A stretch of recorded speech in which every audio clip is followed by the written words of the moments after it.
안녕하세요. 오늘도 사연살롱을 찾아주셔서 감사합니다. 저는 울산에 살고 있는 할머니예요. 70대를 눈앞에 두고 있고요. 얼마 전 저는 동탄 신도시에 아파트 하나를 마련했는데요. 제 인생의 절반을 산 울산을 떠나자니 어째 잘 움직여지지가 않아 자꾸 올라가는 날짜를 미루고 있었어요. 그래도 제 인생의 마지막 변화다 생각하고 움직여 보려고 이삿날을 잡았네요. 혹시 제가 자녀가 없어서 집을 사두고 주지를 못하나 생각하시는 분들이 계실지도 모르겠어요. 전혀 아니에요. 제가 때마다 철마다 생선이고 김치고 다 보내주고 심지어 다다리 밑반찬까지 해서 보냈던 큰아들 집이 경기도에 있어요. 결혼한 지 몇 달 안 된 둘째는 제가 두 사람 회사랑 멀지 않은 데에 아담한 빌라 하나 해줬고요. 큰아들 내외가 제 아파트를 탐내기는 했어요. 하지만 말이에요. 저는 진심을 다해 잘해줬는데 아파서 병원 가려고 지들 집에 좀 있었다고 제 카드로 며칠 새 300만 원을 넘게 쓰고 저한테 청구서를 떠넘기더군요. 그거 보고 완전 질렸어요. 아무리 제 자식이라고 해도 마누라 얻어 따로 살기 시작하면 남이라고 해서 걔들 집안일 간섭 안 했고 며느리 힘들까봐 1년에 단 하루도 저희 집에 와서 묵고 가지 않는데도 다 괜찮다고 했어요. 그랬던 제게 아플 때 돈 300만 원으로 정을 떨어지게 하더군요. 저 그제야 정신 차렸어요. 큰아들이라는 거 아무것도 아니라는 걸요. 지금 저 그 애들 꼴도 보기 싫어 연락 끊고 있어요. 그게 6개월도 넘었어요. 그럼 어떤 일이 있었는지 천천히 이야기 풀어가 보도록 할게요. 저는 부산에서 여고를 나와 삼촌 회사에서 일을 하며 지냈어요. 그러다 2년쯤 지나 남편을 만나게 되었고요. 남편은 국립대학교에서 강사로 있었어요. 30 초반 나이에 머리 좋고 똑똑하다 소리 들으며 박사과정 다 밟고 곧 전임 강사 될 거라는 말이 있었어요. 그만큼 인정받고 있었고 사람들을 진실하게 대한다고 평이 좋았죠. 제가 프로포즈를 받은 장소도 남편 직장인 대학교 캠퍼스일 만큼 남편은 자기가 강의하는 대학을 참 좋아했어요. 어찌 보면 낭만적이기도 했죠. 울창한 나무들에 둘러싸인 곳에서 반지를 주며 평생 함께 하자는데 무릎까지 꿇더라고요. 순간 공주님이라도 된 기분이 들었다고 할까요? 그렇다고 결혼 생활이 꿈 같지는 않았어요. 때때로 시어머니 잔소리에 섭섭하기도 했고 남편과도 갈등이 있기도 했죠. 우리 때는 여자들이 더 시댁에 기죽어 살았잖아요. 그런 게 저도 있기는 했어요. 시부모님이 제가 마음에 안 찬다며 혀를 차기도 했고요. 신혼 초에는 섭섭하고 속상하고 했는데 시간이 지나니 그러려니 하게 되더라고요.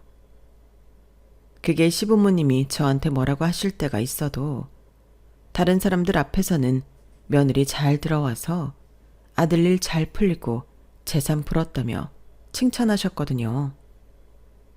남한테는 절대 며느리 흉보는 법이 없었어요. 저는 그것만으로도 괜찮은 시부모님이라고 생각했고요. 남편과는 아들 둘에 막내딸 하나를 두었어요. 남편은 아이들을 유독 예뻐하는 사람이었어요. 특히 큰아들을 굉장히 사랑했어요. 저나 남편이나 옛날 사람들이잖아요. 장남에 대한 기대와 희망 같은 게 컸던 거죠. 딸아이는 딸이라고 또 예뻐하니 둘째가 좀 섭섭할 수 있었는데 어릴 때부터 애어른 소리를 듣던 애라 그런지 크게 티를 낸 적은 없네요.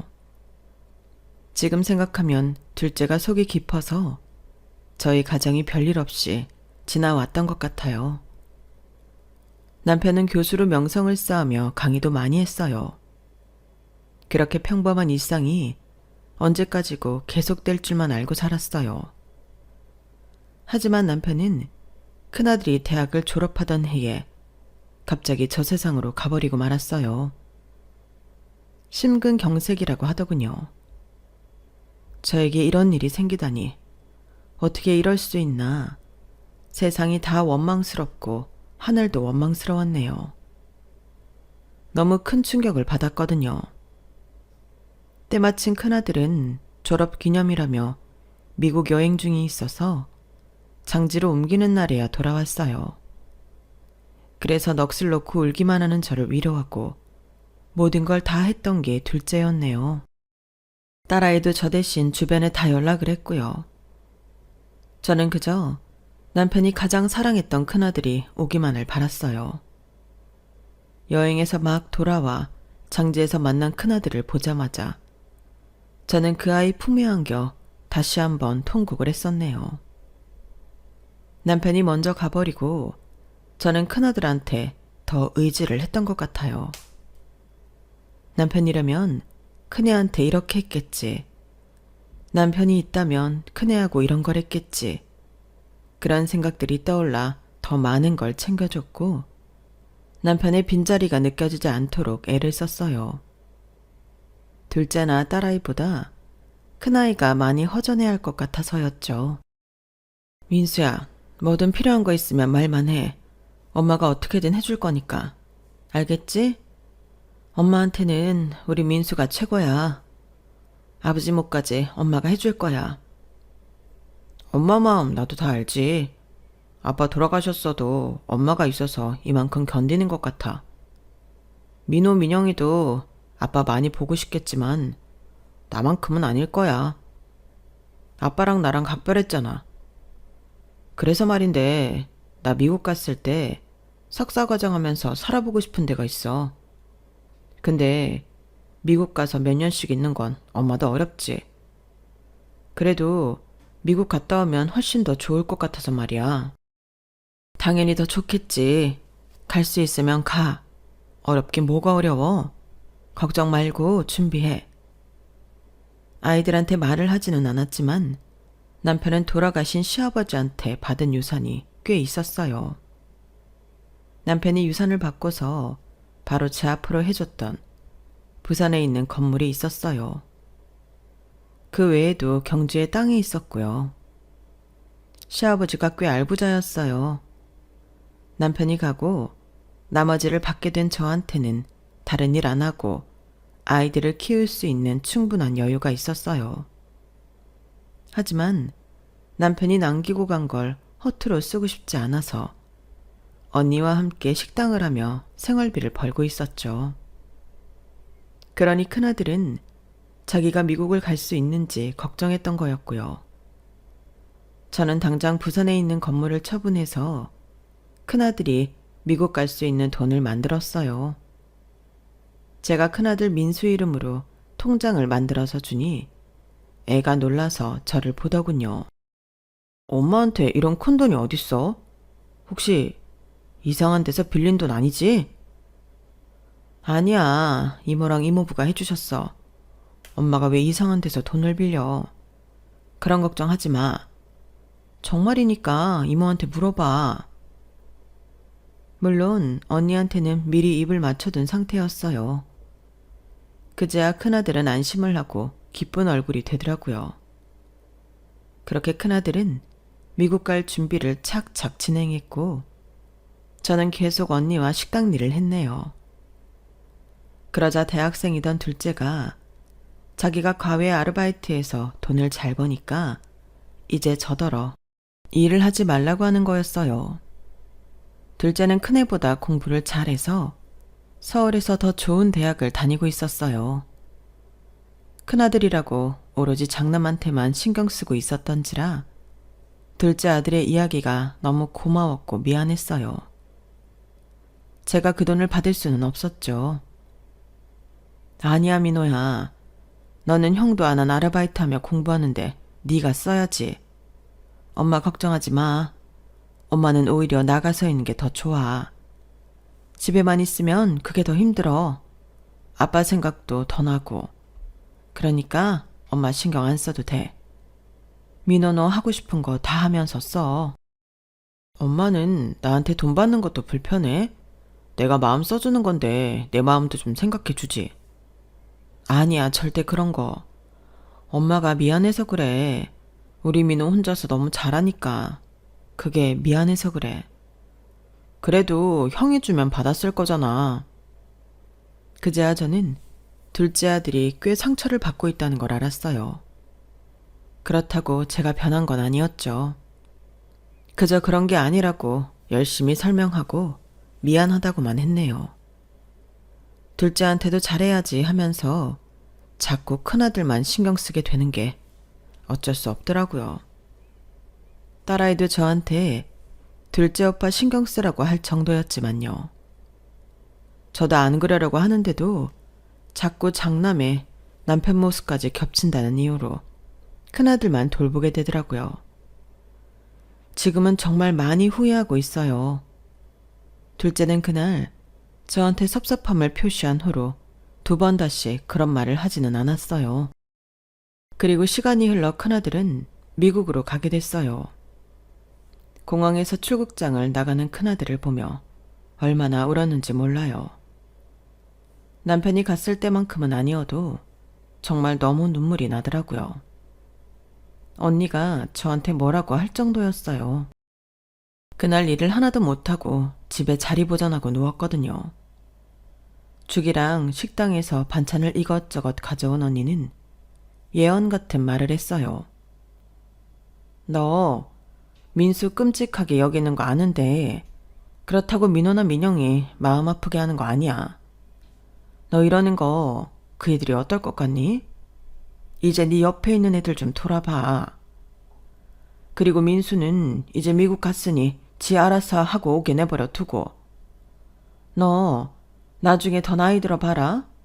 너한테 진짜 잘할 사람은 민호야. 민영이도 잘할 거고. 근데 민수는 모르겠다. 언니, 민수가 공부밖에 몰라서 그렇지. 걔도 마음 착한 애야. 지 아빠 사랑 많이 받은 애잖아. 큰 울타리인 아빠가 없어졌으니 어떡했어. 내가 그거 생각하면 너무 짠해서.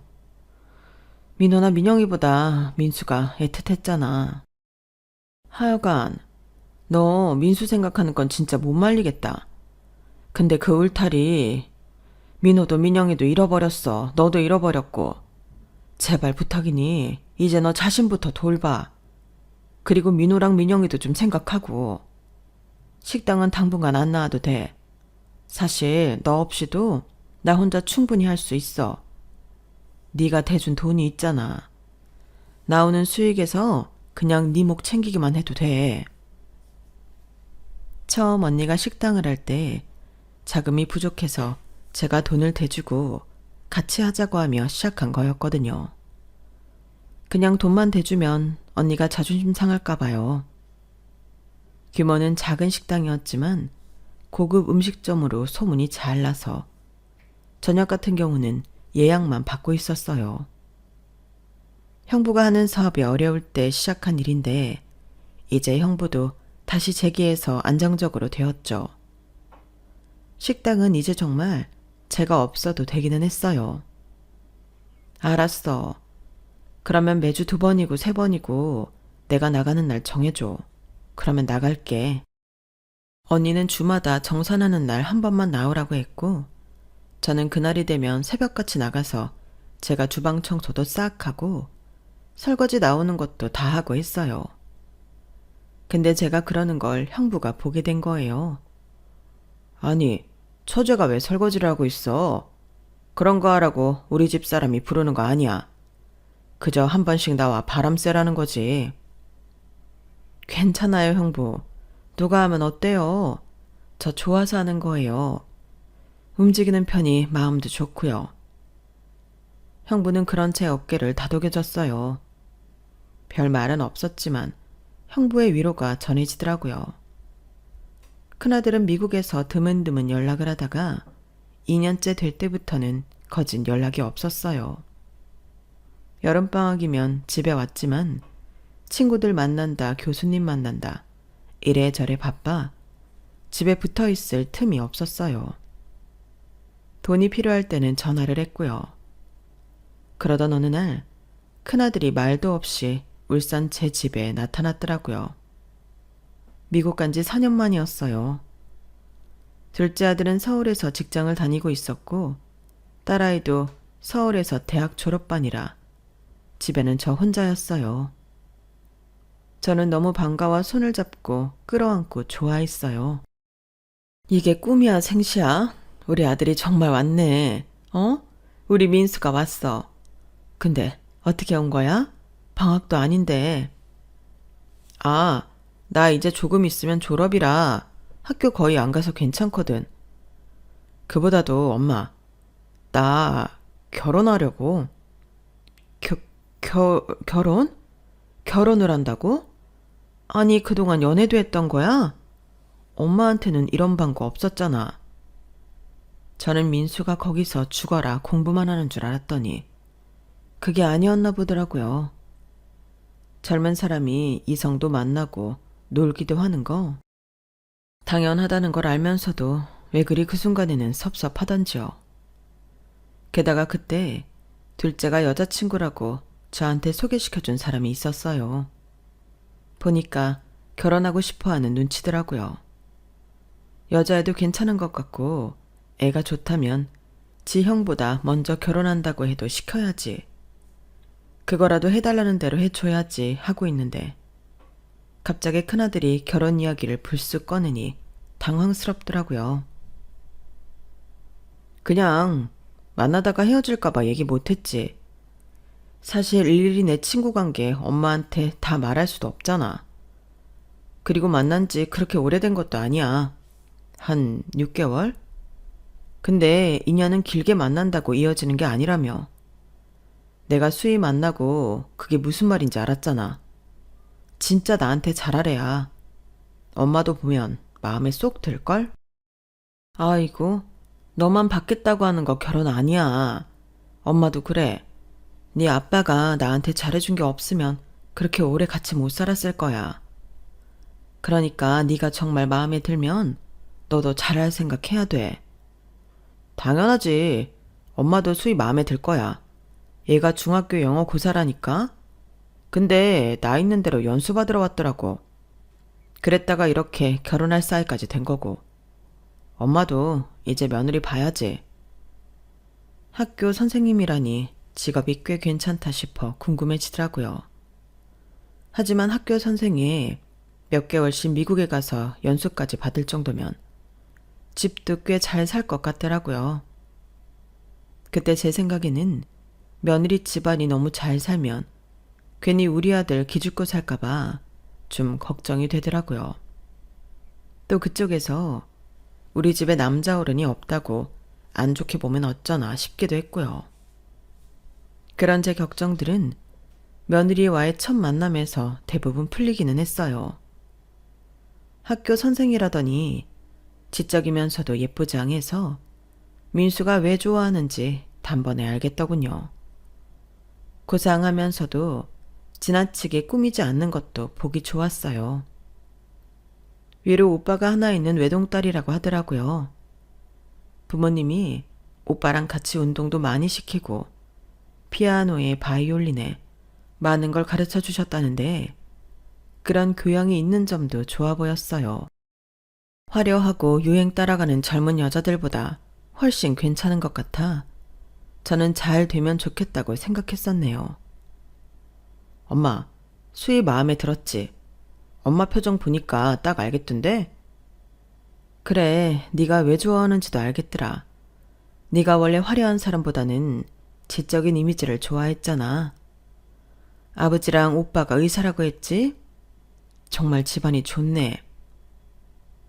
어머니가 바이올린 전공하셨어. 그래서 어릴 때도 공부만 시키는 게 아니고 예체능 쪽도 많이 배우게 하셨더라고. 그런 게 집안 분위기를 좋게 만들잖아.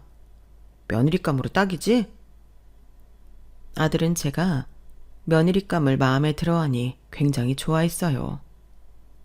여자의 집에서도 우리 큰애 스펙이 딸리지 않으니 반대 없이 둘이 잘 살아보라고 했다더라고요. 큰아들은 여자 집 부모가 해외여행 스케줄이 있으니 그 전에 상견례를 했으면 좋겠다는 말을 전하더라고요. 제가 좋다 어떻다 말도 하기 전에 정말 얼떨결에 상견례 날짜까지 잡아서 알려주더라고요. 거의 통보나 마찬가지였어요. 그래도 저는 큰애가 좋다고 하니 알았다며 따랐죠. 그 바람에 둘째 여자친구를 만나는 건 차일피일 미루게 되었네요. 그럼에도 둘째는 별말 없었어요. 형이 먼저니까 이렇게 하는 게 맞다면서요. 딸아이는 조금 발끈하기는 했네요. 우리 쪽 의견 물어보지도 않고 일방적으로 정해버리는 게 어딨어. 나 그때 워크숍 했단 말이야. 내가 들어가고 싶은 회사에서 하는 거야. 난 몰라. 안 가. 엄마는 너무 큰오빠 위주야. 솔직히 안 그러는 집들도 많은데 엄마 민호 오빠 여자친구도 안 만났지? 나중에 내가 남자친구 데려올 때도 큰오빠 무슨 일 있으면 큰오빠 뒤치다꺼리 할 거지. 딸아이는 울상이 되어서 저한테 따졌어요. 저도 속이 상했지만 이미 정해진 거 어쩔 수 없다는 생각밖에 안 들더라고요. 둘째가 자기가 나중에 잘 말하겠다고 하며 마무리가 됐고 딸아이는 워크숍에 갔고 저희는 저와 둘째, 여자 쪽 집에서는 여자 부모와 여자의 오빠 부부가 나와 자리를 함께 했어요. 바깥 사돈이 의사라 그런지 인상이 좀 차가워 보였지만 그냥 무난하다 싶더라고요. 대단히 욕심부리는 것도 없었고요. 저는 남편이 먼저 가서 홀 시어머니라고 못마땅해 할까봐 걱정을 했는데 그런 내색도 없었어요. 다만 여자의 오빠는 좀 거만한 것 같았지만 어차피 얼굴 보며 살 거 아니니 별거 아닌 것 같았어요. 이것만도 다행이다 싶었고 저와 여자 부모는 두 아이 결혼을 진행하자고 했네요. 다만 안사돈이 제가 혼수를 떠나 얼마나 해줄 수 있을지 넌지시 떠보더라고요. 그래서 얘들 살 아파트 정도는 해줄 수 있으니 걱정 말라고 분명하게 말했어요. 기분인지 모르겠는데 그렇게 말하고 나니 사돈들이 제 아들 보는 눈빛도 달라지는 것 같고 여자의 오빠도 저희를 다시 보는 것 같더라고요. 실은 형부가 절 봐서 해주는 거라며 큰애 신혼집 아파트 사는 데에 돈을 절반 이상 보태줬어요. 그 덕에 큰애 직장에서 가깝고 좋은 동네에 괜찮은 아파트를 얻어줬네요.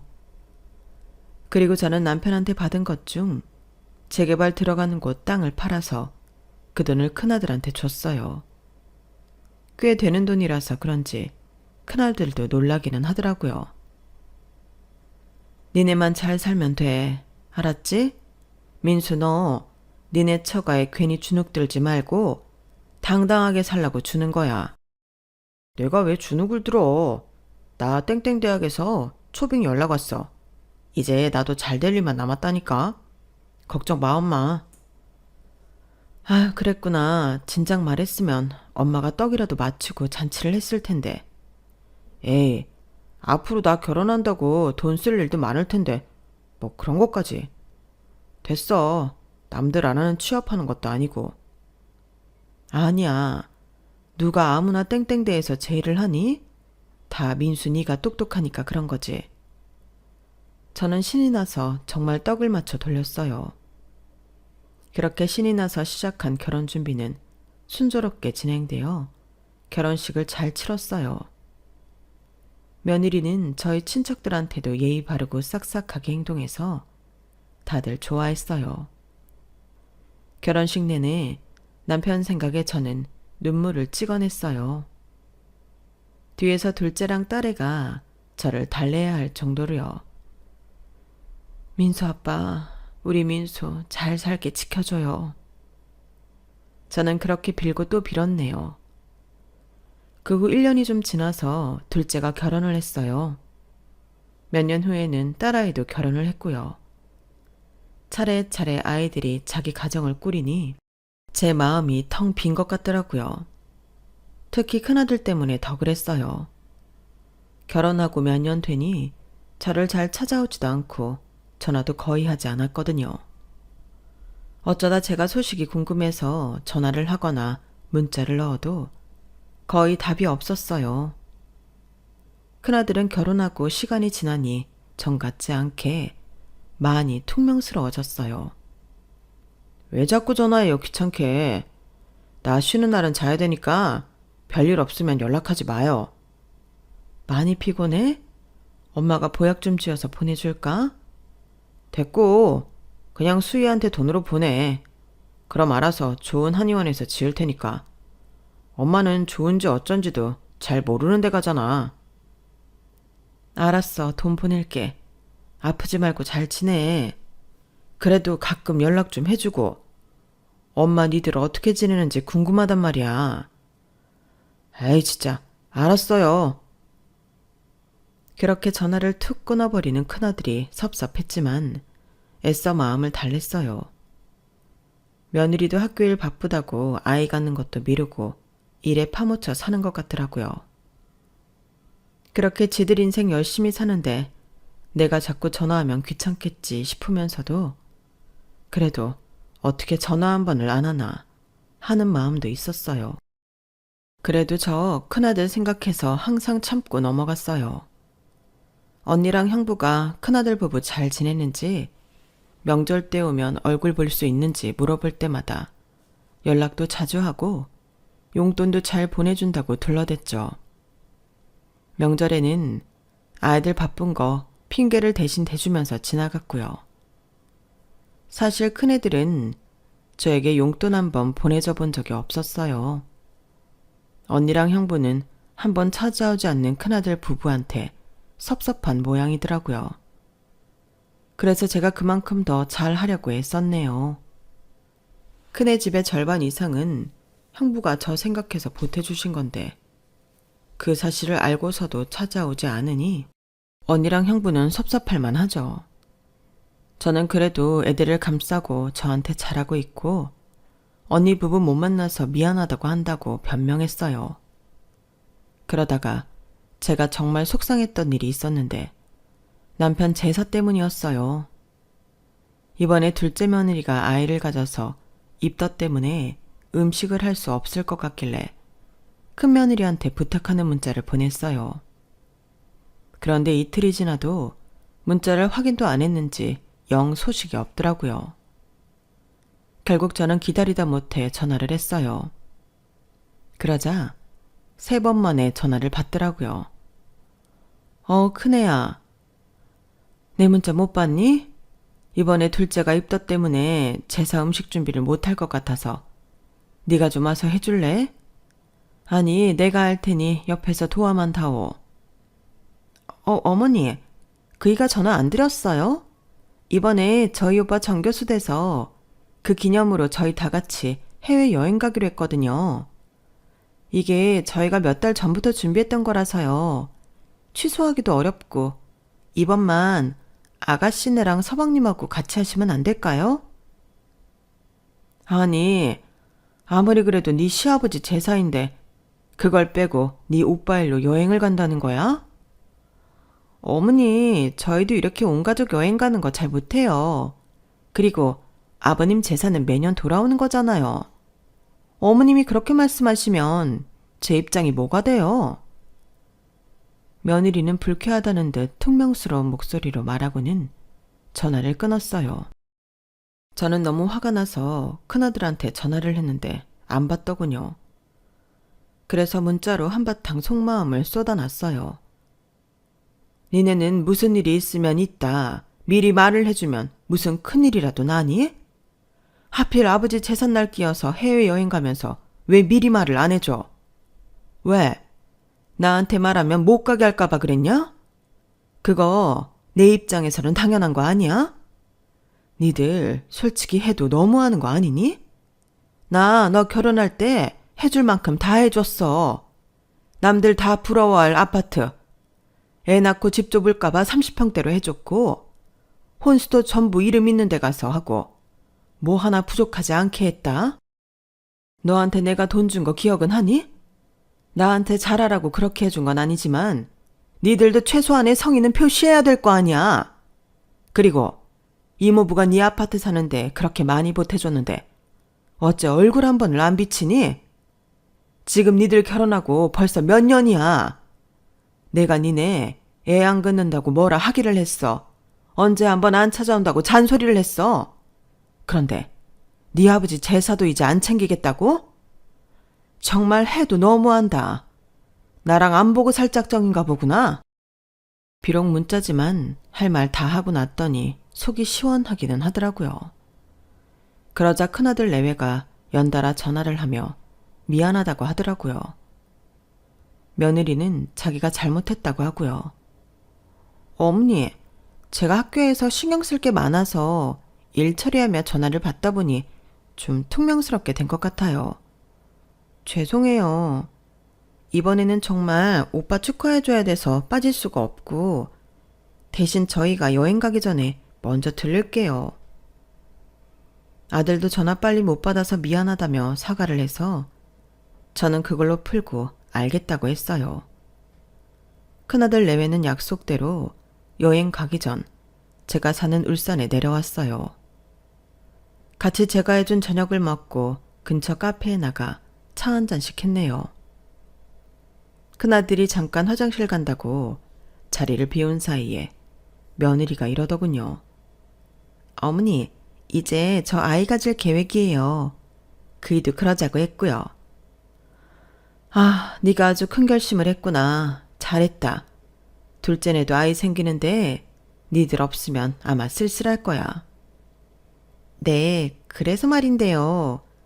저나 그 사람이나 다 일 때문에 바쁘잖아요. 어머니가 키워주실 거죠? 저 어머니 믿고 아이 낳는 거예요. 친정엄마는 몸이 약하셔서 부탁드리기 좀 뭐해서요. 아우, 내가 애 하나 못 봐주겠니? 걱정하지 마. 힘 닿는 데까지 도와줄게. 저는 울산에 있고 애들은 서울에 있지만 그런 거리 같은 거 따질 때가 아니었어요. 큰아이의 아이라니 얼마나 예쁠까. 생각만 해도 행복해지더라고요. 큰아들 부부는 정말 얼마 안 가서 아이를 가졌고 10달을 무사히 지낸 후 아주 똘똘한 아들을 낳았어요. 저는 진짜 제 몸 안 사리고 큰애 집에 가서 지극정성으로 손자를 돌봤어요. 그러면서 애들 밥도 해주고 반찬도 만들어주고 집안 청소까지 다 했네요.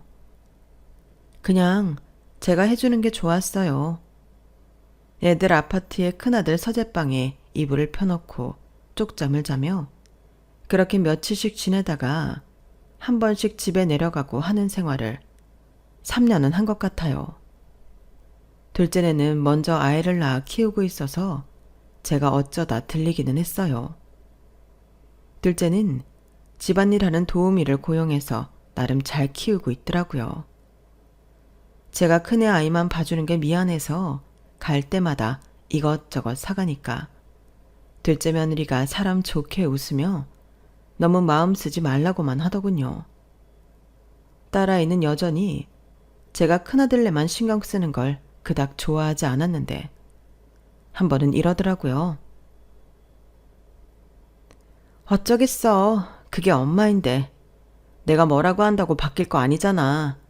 서로 감정만 상하지. 엄마 좋을 대로 해. 지금 돌이켜보면 둘째네하고 딸의 부부가 저를 많이 이해해주고 잘 지내려고 노력했던 거였어요. 당시에는 그걸 몰랐는데 생각해보면 부끄럽고 애들한테 많이 미안해지죠.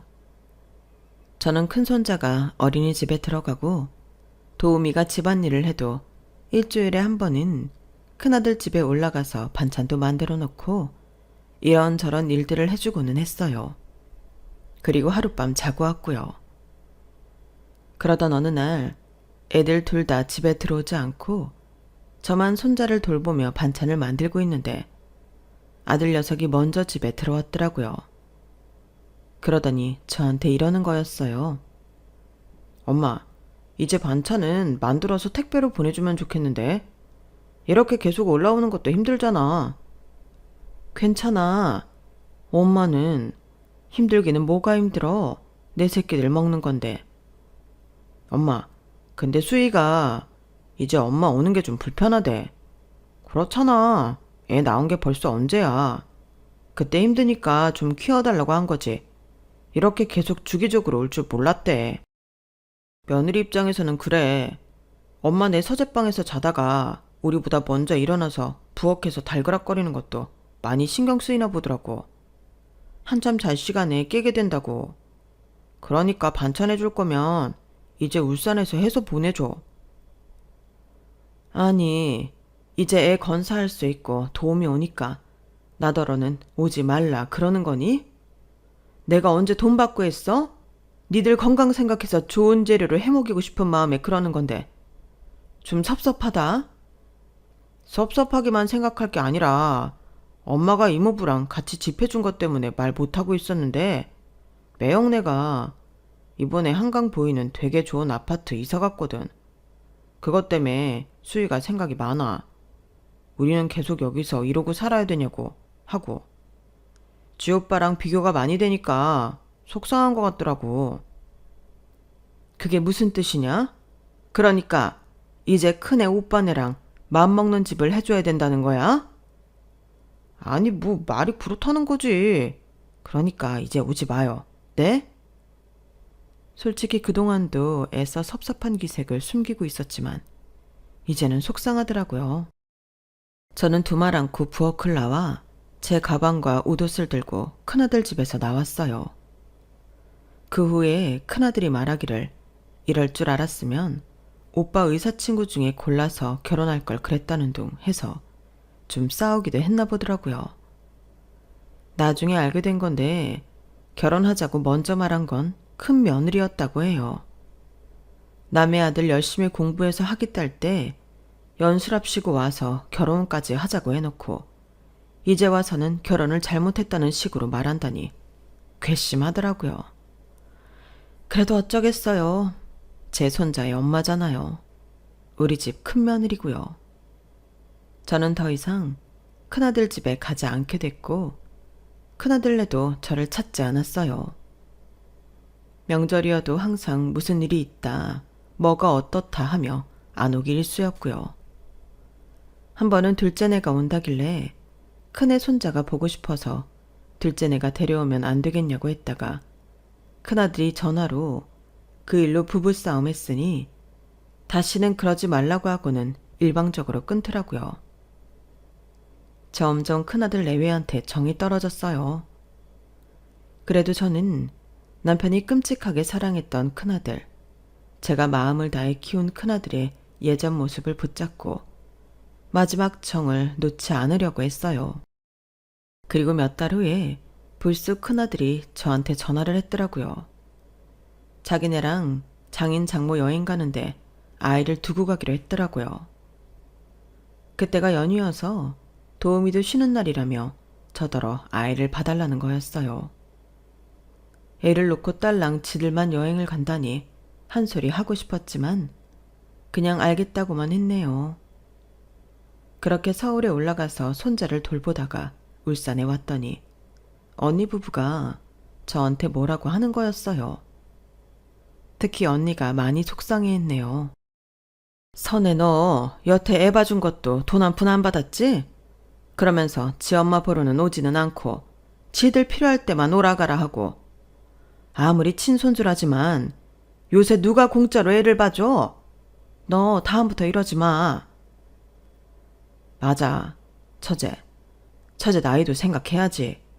정 봐줄 사람 없으면 다른 도움이라도 고용하라고 그래.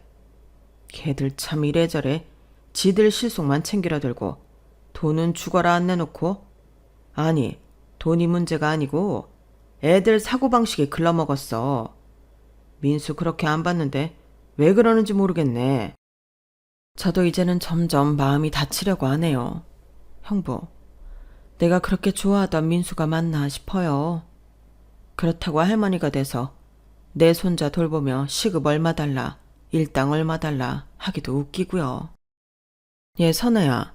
나도 우리 영훈이가 애 봐달라고 하면 일당 받아. 그런 말도 안 되는 생각 좀 하지 마. 그래도 우리 처제 저 진심은 언젠간 다 돌려받을 거야. 세상 이치가 그렇더라. 그래야지. 그렇게 언니 부부가 대신 화내주고 위로까지 해주니 마음이 덜 답답하더라고요. 그런데 무슨 일인지 둘째네랑 딸내 부부가 저더러 여행을 가자고 하더라고요.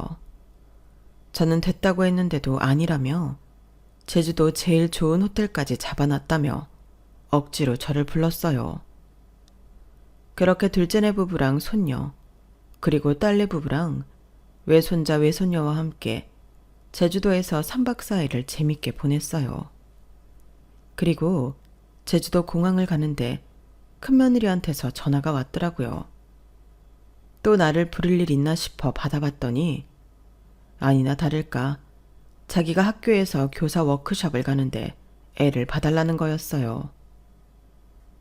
제가 지금 제주도 공항이고 울산 가는 길이라 오늘 가기 힘들다니까 이런 말을 하더군요. 네, 알겠어요.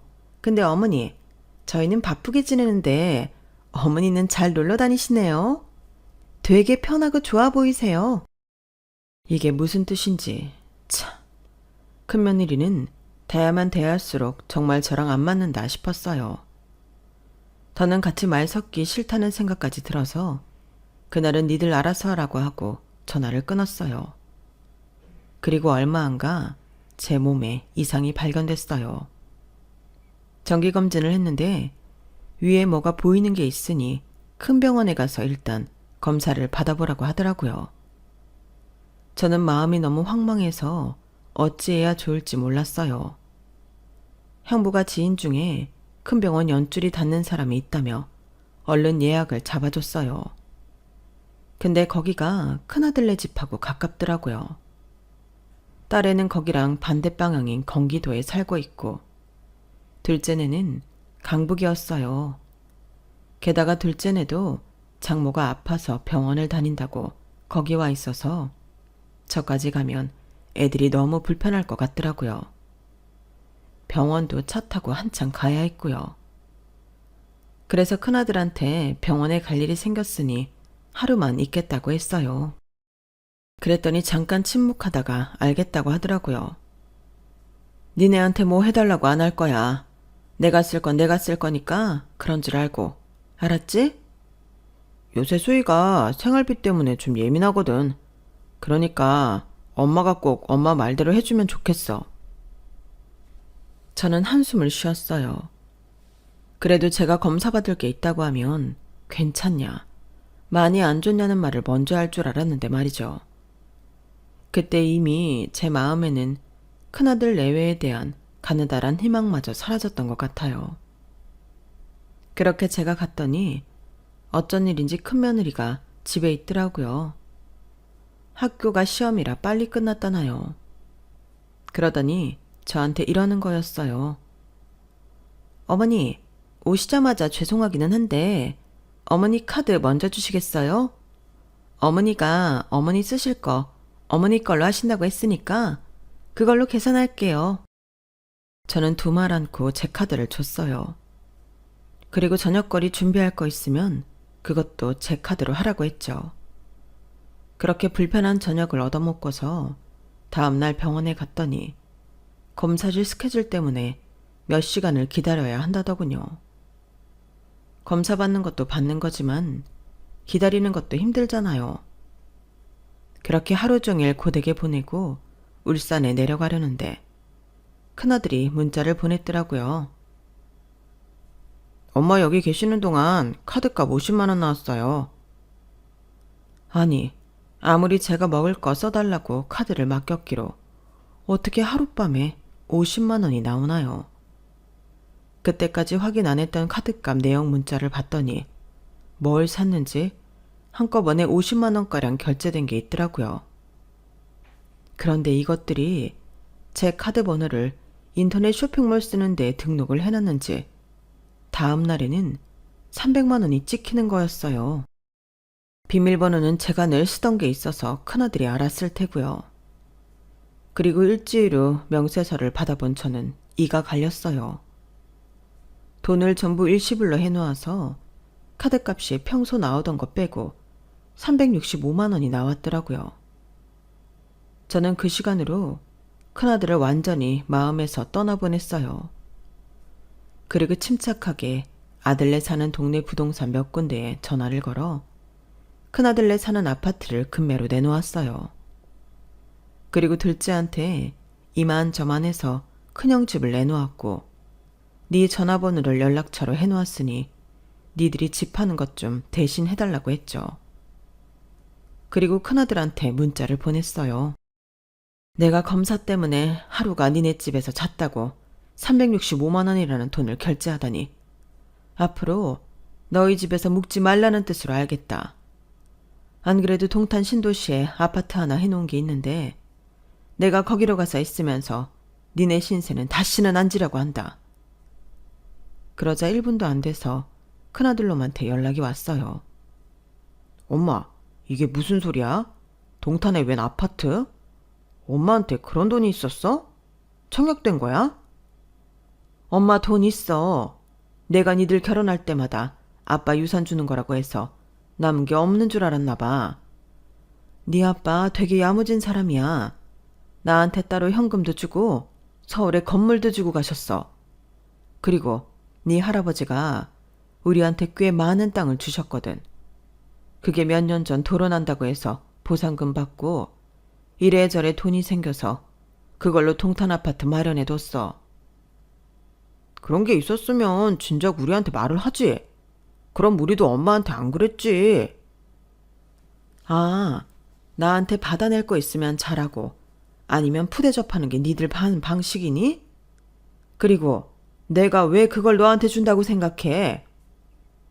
그럼 나 안 주면 누굴 줘? 민호나 민영이 줄 거 아니잖아.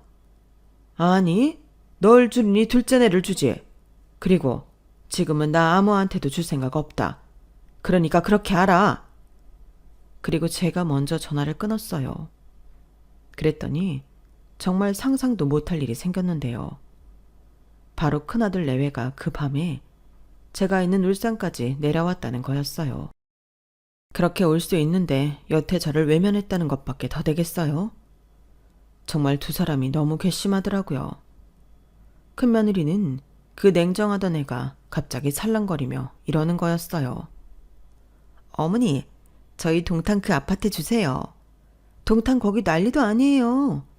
완전 신도시 잘 해놔서 앞으로도 장난 아닐 거라는데. 어머니가 그 연세에 거기서 혼자 사시면서 뭘 하시겠어요. 그러니까 저희한테 주세요. 왜 내가 거기 가면 안 된다는 거냐? 너 나한테 맡겨놨어? 나 여태 니네한테 해줄 만큼 해주고도 병원 때문에 하룻밤 자는 것도 365만 원 긁힌 사람이야. 내가 그런데 니네한테 그 아파트를 왜 주냐? 어머니, 그 365만 원 제가 낼게요. 제가 다 갚을 수 있어요. 갚는 건 당연한 거야. 그럼 먼저 돈부터 보내봐.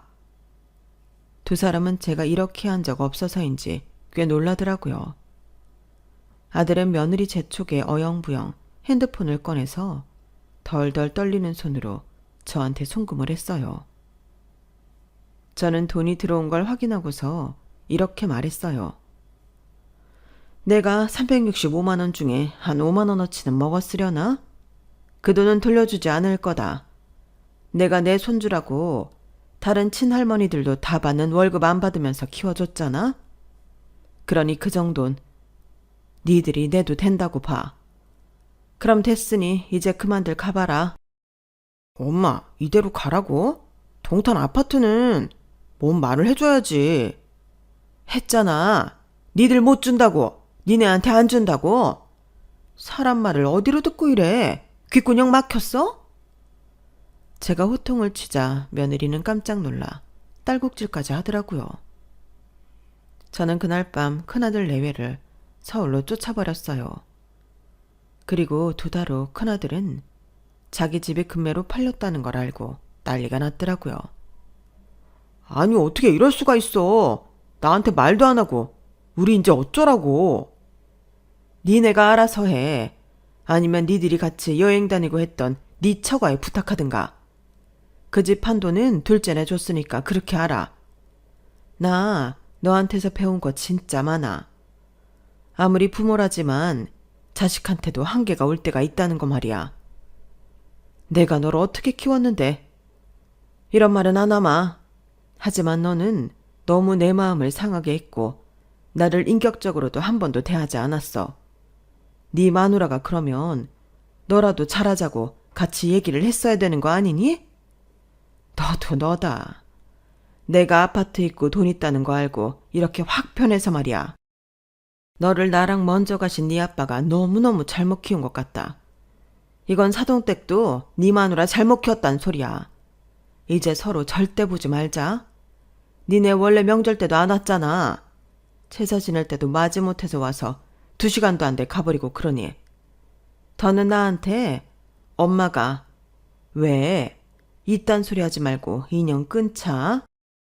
제 말에 큰며느리가 수십 번 전화를 하고 큰아들도 집 앞까지 와서 싹싹 빌었지만 저는 절대 받아주지 않았어요. 큰아들 내외가 집 앞에서 어떻게 자식한테 이럴 수 있냐고 큰 소리 내다가 지 이모부가 몽둥이 들고 쫓아와서 아주 혼비백산 도망갔다고 하더라고요. 그 후로 큰아들 내외와는 일절 연락을 하지 않고 있네요. 제 마음에서 지워버리려고 해요. 그리고 둘째네와 딸애한테 그간 소홀했던 거, 큰애 챙겨주느라 항상 뒷전이었던 걸 사과했어요. 그리고 제 검사 결과는 다행히 나쁘지 않아서 앞으로 건강관리만 잘해주면 된다고 하더라고요. 아무튼 저는 어찌됐든 조만간 동탄으로 이사를 가려고 해요. 그렇게 또 늦은 나이에 변화를 시도해 보는 거죠. 지금 사는 집을 세를 주고 가려고 해요. 그림도 배우고 수영도 배우고 운동 많이 하고 맛있는 거 잘 먹으며 건강하고 나를 위한 삶 살려고 해요. 둘째네랑 딸내들 더 잘 챙겨주면서요. 그럼 제 이야기는 여기서 마칠게요. 들어주셔서 감사해요.